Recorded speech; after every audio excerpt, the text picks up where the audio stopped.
Dans cette vidéo, nous allons apprendre ensemble à importer un son, à le placer dans la timeline, à le synchroniser et à faire en sorte que le movie que nous allons faire soit publiable sur le net. Pour importer un son, nous allons tout d'abord créer un nouveau calque qui sera le récipiendaire de ce son. Je crée donc un nouveau calque grâce à l'icône Insérer un calque et je le renomme son. J'appuie sur OK. Je sélectionne maintenant Fichier, Importer, Importer dans la bibliothèque et je sélectionne mon son qui s'appelle ici Gunshot, Ouvrir.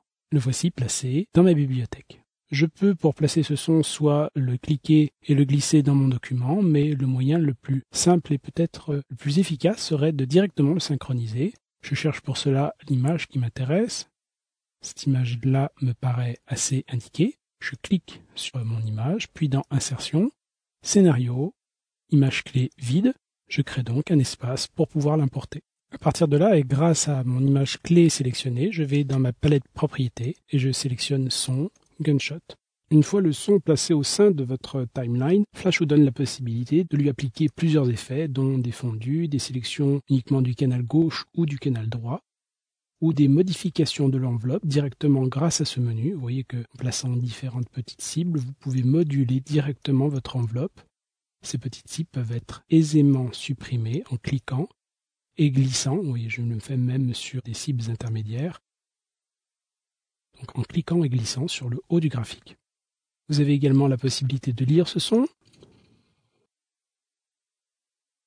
de dézoomer ou de zoomer si effectivement il est très long et que vous voudriez faire par exemple un montage sommaire de ce son, tout ceci au sein de Flash et sans passer par une application tierce, ce qui est quand même relativement précieux. J'appuie sur Annuler.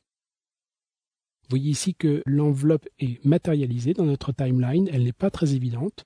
On peut faire quelque chose pour la rendre un peu plus évidente. Dans le calque son, clic droit Propriétés. Vous voyez que la hauteur du calque peut être résumée en termes de pourcentage. Ici, je sélectionne par exemple 300%. Et vous allez voir que effectivement la timeline est maintenant beaucoup plus évidemment matérialisée. Nous allons maintenant faire en sorte de publier ce son. Pour ceci, Fichier, puis Publier, ou plus simplement, en cliquant au sein de votre document, le bouton Publier que vous verrez au sein de votre palette Propriétés. Cette palette se résume à 3 onglets principaux. Vous avez ici des paramètres que vous pouvez enregistrer en créant des nouveaux profils. Le premier onglet Format résume tous les formats dans lesquels vous pouvez exporter votre animation. Ici, nous devons l'exporter pour le web. C'est donc bien le fichier SWF et HTML qui doivent être activés.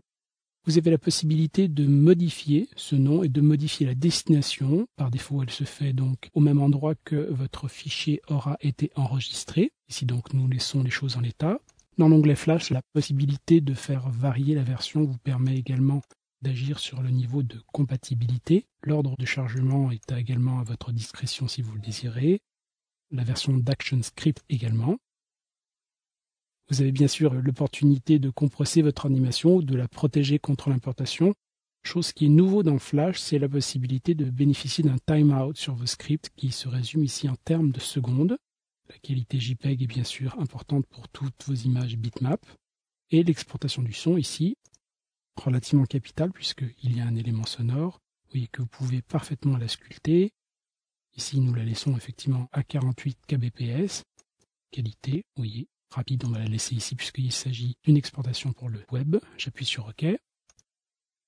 HTML, vous avez la possibilité donc d'agir sur toute une variété d'exportations HTML et surtout de pouvoir détecter la version Flash, ce qui est plus que précieux. La dimension vous permet de faire une exportation qui soit différente de celle de votre document de travail. Vous voyez ici en pixel ou en pourcentage. Vous avez bien sûr la possibilité de boucler votre élément et d'agir sur une variété de paramètres. Une fois tous ces éléments correctement réglés, il suffit d'appuyer sur Publier et votre élément, naturellement, s'est publié au même endroit que votre document ou à l'endroit que vous avez décidé lors du réglage de la case format. J'appuie sur OK donc. Voici votre élément publié.